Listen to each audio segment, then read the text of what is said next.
Everybody, it is 5:47, week number 6. Audio should be nice and clear. I'm in the podcast studio, hence the headphones, so I can hear myself and hear a couple things I'm going to play for you. Let's jump right in and talk about your arts and movement project. This is a 50-point project. At the very bottom of the page, if you click here to access directions and rubric, and that's what you'll get. The idea of this big picture is you're going to create a compelling project, a presentation to convince some administrator, some school board member, someone somewhere, why both the arts and movement should continue to be integrated into your curriculum. So I think kind of abstractly, the idea that yes, we need the arts, visual arts, performing arts, whatever arts, all of these are important. And yet I've worked at more than one school where they're important, but they're not tested. And so guess what happens, particularly at the K-5 level, to the arts? That's right. They go away. Some of you didn't say that out loud, but I know you were thinking it. That just doesn't happen. It gets punted so that we can do additional math review, additional test prep. I remember being in meetings where it was, no, cross off art, like literally cross art out of your schedule and put in test prep for second graders. These kids are 7 and 8, and yep, that's what we're doing. So there's a big need to have the arts continue to be integrated into schools. Even things like, I'm thinking about an 8th grade project that our math teacher, Robert, is doing. And we have a big redwood tree, and his students are going to try and find the height of that tree using 3 different methods. So one of them is just basic algebra. So if you know, you have 2 ratios, 1/2 equals blank over 4. You can figure that out by doubling this one to get to that one, cross multiplying. Do you remember this thing? So if we know the length of your shadow and your height, and then the length of the redwood tree shadow, you can figure out the redwood tree's height because we have 2 equations and 1 unknown variable. So that's just basic algebra. 1/2 equals blank over 4. But instead it's human shadow, human height. Need to figure out the redwood height, but we know the redwood shadow, right? Pretty cool. The thing, if you've ever seen a cartoon or an old movie about sailors in the 1600s, they looked at this thing and angled it, and they're oh, that's where the stars are. Whatever that thing is, it tells you the angle. Whatever's in your sight is the angle. And so you can know the angle, and you can know your distance away from the tree. And then with one trigonometry operation, you can actually figure out with, I don't know which one it is, cosine maybe, angle plus distance to figure out the height. So, so they're figuring out in those 2 ways. And so what I did, this is a pretty cool project, isn't it? Yeah. What I did is we have a drone, and I just took it up vertically because as it turns out, it has an altimeter. And at 104 feet, it stopped. I was able to actually export it. It's a new-ish drone, not a high-end one, but our school has one. I bought one. It's the great part. You should be a tech director if you're what? Your school has a drone? Yes, it does, because I thought a video camera that can fly is a pretty cool thing for storytelling. So I took that. If you turn on something called subtitles, it doesn't, there's no audio, so it doesn't give you speaking subtitles, but it grabs the data and then figured out a workflow in it's called Adobe After Effects. Our school has the Adobe suite. Again, that's an important thing. And so as tech director, let's get some licenses. Figured out how to actually export that, get it into Adobe After Effects, and you can actually see the elevation in real time as the drone's going up the redwood. And so we can compare the drone height to the algebraic my height, my shadow, compare that to the angle plus whatever cosine, sine, or tangent function that is. So things like this, like ways where you're like, it's math. You don't need the arts. You don't need projects. You don't need creative things or videos. Sometimes you can, and sometimes it becomes a really cool project. It becomes a way where, particularly, we're not doing like trig in 8th grade at our school. But if there's a particular math solution that's above where you would typically teach it, then teach it. Similarly, unless you need it, like you don't really have to go that high with students, unless it's a 104-foot redwood tree, in which case you do have to go that high. Yeah. So I would challenge you that if you're looking at this lesson, looking at this project, and you're like, really, Bill, we have to do this. So yes, you do have to do this. First of all, because it's a project you have to do if you want to pass the class and get your master's. That's the nice part about grades, is that you're going to do it because you have to. Talk about extrinsic motivation, right? But it works for the most part. Works for most of us. So there's that part. But also, I would challenge you to think of other examples of ways where you can integrate the arts and movement into whatever you are teaching or whatever you hope to teach or whatever you might be teaching in the future. The other thing I just had to share with you, the reason I've been in this podcast studio, is we have our school's talent show in exactly 1 week. And occasionally the employees will get together and we will create our own video. We tried doing a couple things live and it just, I don't know. Aside from like getting enough people up onto the stage, then like we don't have supervision. And then if I'm in it, but then I'm running sound or I'm running the live stream at this point, we're going to make a video. There's a song called Walking in LA. I'm going to play a very, very small part of it to give you context. I'm going to play such a small part because I don't want it to get flagged because this is on the YouTubes. You should hear it right here. Here's the chorus. Oh, that's the one we're working on. Hang on. Here's the original. Do you know that song? All right. So I took that and re-added all kinds of stuff. So I wanted to add our own ones. So we're at Hillbrook School. I'm wearing my Hillbrook shirt today. Instead of walking to LA, it's walking to HB. Partly because walking to school is a good thing, partly because we actually have a really bizarre conditional use permit that limits the amount of cars that can be on campus in a given day. So carpooling is actually a way that our school does not get fined. Yay for independent schools, and ridiculous things that sometimes they have to put up with the town. But that's okay. So carpooling and walking is actually a big part of our school culture. And so I've been slowly working on adding the instruments, and we just added some vocals. So I'm going to play a little bit of this for you. I connected to the Rodecaster. Rode is R-O-D-E. So I should be able to solo this. You should be able to hear each thing. So we have some drums, just using the drummer track in Logic or GarageBand. You don't have to play the drums for you to have drums now. How magical is this? Check it out. Sounds good, right? Here's the bass.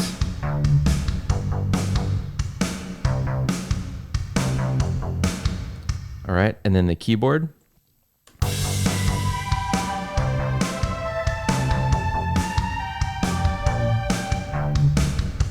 All right, we'll keep the drums going. Here are my guitars. I play guitar, by the way.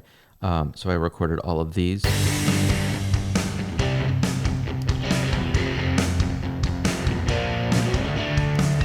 Here it is kind of put together. Let me unsolo all the stuff.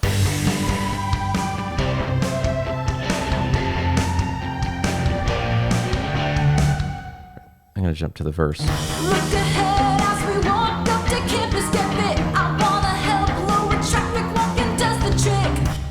And then you ready for the chorus? Walking to HB. Walking to HB. Walking to HB. Everybody walks to HB. Walking to HB. Right? How fun is that? The answer is very. I'm going to get some video. Now that I'm thinking about it, actually, drone footage would fit better. Getting all our employees, not just our teachers and our faculty, but everyone in our community, walking to Hillbrook, walking around Hillbrook, maybe just playing on the playground and walking around. I don't know. If you have any ideas, email me and be like, dude, this is what you need to do. And we will do it because we're going to be recording, I think, our video Monday, Tuesday, little bits between meetings. So yeah, right? Like this project for the talent show hits arts, performing arts. We're making a song. Brian, our science teacher, sang backing vocals. I did some little shouty backing vocals that you're like, was that Bill? Yes, it was. Down in the mix though. And then Jamie, our music teacher, is actually a great singer. So she sang the lead vocal. And it's all about movement, walking to Hillbrook. How cool is that? The answer is very cool. You don't need to write your own parody and your own lyrics and record your own song. It's actually not the point of this assignment.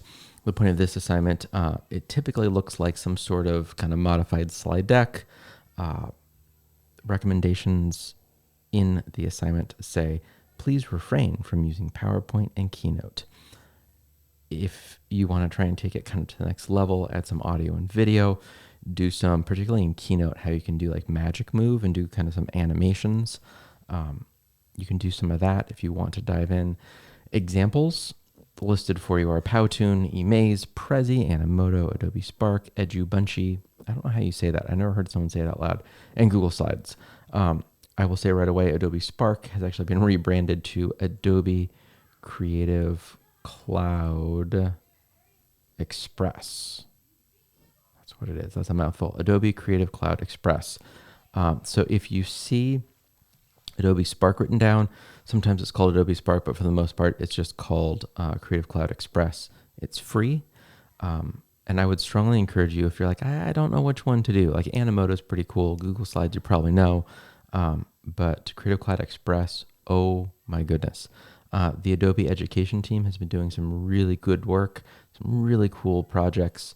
They're doing like a monthly challenge, and we're actually taking January's monthly challenge, and I'm going to be doing a lesson over the next 3 weeks with our 5th and 6th graders around kind of identity and around social impact. And we're going to take that template where you take a photo, and then with one click, it'll actually move the background inside of Creative Cloud Express, which used to be a pretty complicated Photoshop workflow.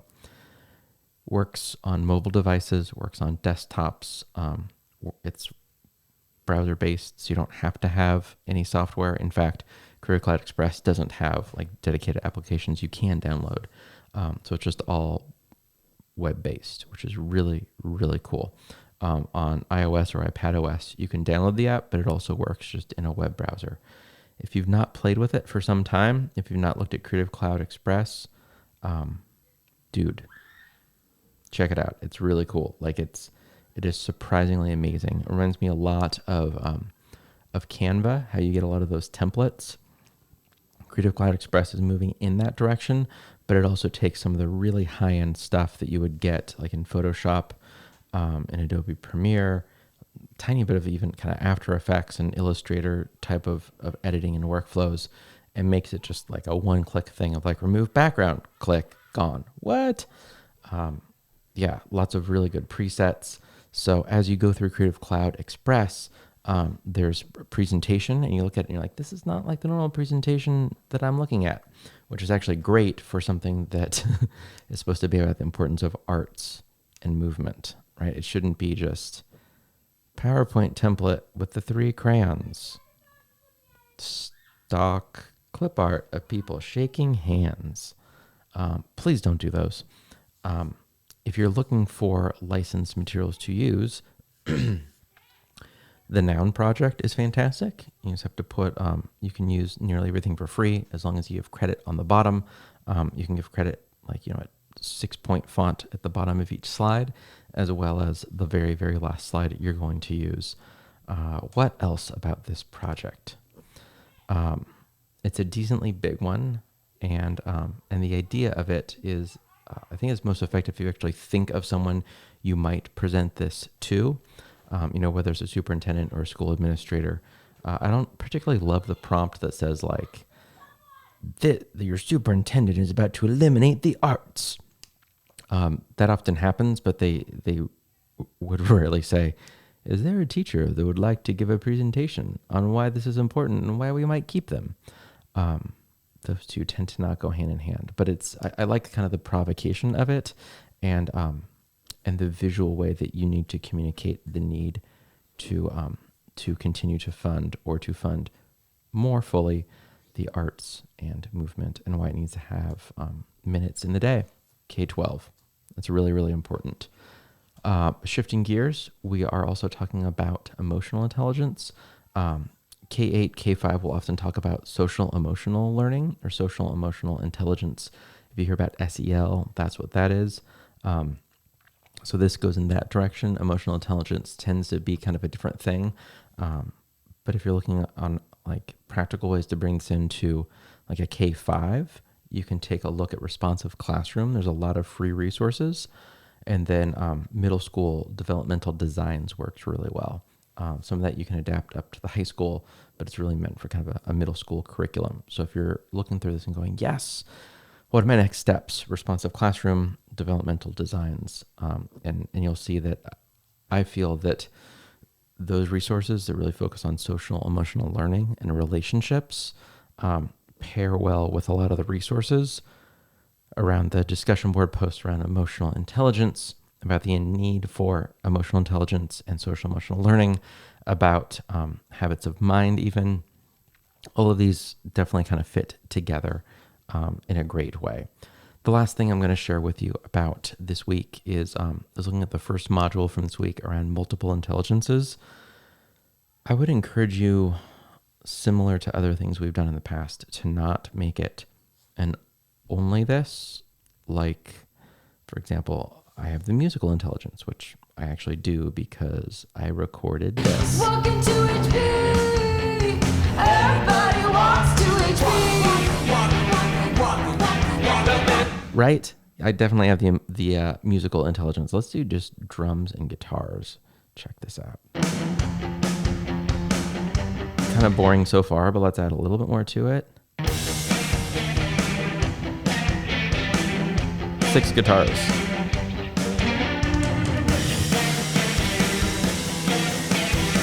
So I think it would be a mistake to say, my instructor, Bill, has musical intelligence only, right? Like all humans have all of these together. I think that it so often gets put into a bucket, most notably and most incorrectly as, I'm a visual learner, which means I can't learn the other ways. And that's really not true. I think that Gardner's multiple intelligences often gets kind of misinterpreted in a similar way, that if you're one, you can't be the other, or that it's just like there's a lot of ways to kind of misinterpret it. This becomes kind of one of many ways of thinking through and valuing different things that our students and ourselves are good at, and kind of our natural tendencies, and then also being able to name things that we want to get better at. So as you look through multiple intelligences, I'd encourage you to look at it through that lens. There's also a TED Talk from Howard Gardner, and it's good. So I think that's about it. Week 6 has quite a bit in it. There's a decent amount of reading. There's an E-lesson, stands for electronic, and the multiple intelligences, emotional intelligences, habits of mind, and then your discussion board, and then finally that pretty big 50-point arts and movement project. Strongly encourage you to use Adobe Creative Cloud Express for that. It is free. It is free 99. It's good stuff. If you have questions, reach out. I guess the video is going to be public at some point. So when I'm done, I should throw that up on, as my mom calls it, the YouTubes, and I can share it with all of you. It's going to be ready by next Friday for the talent show. So it should be fun.